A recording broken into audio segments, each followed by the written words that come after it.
Utro nga iginhayagan gobyerno probinsyal hiton Eastern Samar nga komitido ini nga makabut iton Sustainable Coastal Resource Management. Nakiusaan probinsya han pirmahay hin Memorandum of Agreement for the Alliance of 7 Municipalities for Integrated Coastal Zone Management o iton A7 for ICZM nga ginbuhat dito habung Giwan niyanhan Mayo 27. Ini nga alyansa nga ginkukomponer hiton mga bungto hiton Lawaan, Balanghiga, Hiporlos, Kinapundan, Salcedo, Mercedes ngan Giwan inagtuturoy hin mga solusyon nga da hiton mga problema ilabi na iton pagtikaguti na hiton nadadakop nga mga isda ngan iba pa nga mga produkto pandagat dida hiton kadagatan haira mga lugar.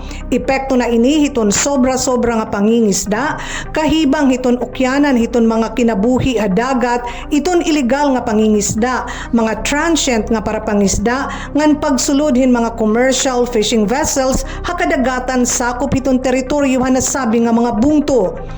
Ang proyekto inahimugso sobra 20 anyos na nakalabay ni Giwan Mayor ngan A7 Chairperson Annalisa Gonzalez Cuan. Tuyo hini nga alyansa mapakusog iton proteksyon hiton kadagatan ngan mga baybayon nga irasakop, masustener iton pangingisda ngan seguridad ha pagkaon, maaghat iton mga stakeholders nga pumartisipar ha pagmaneho iton mga rekurso ngan makahatag hin sustainable nga oportunidad pa makabuhi para iton mga parapangisda ngan ira mga pamilya.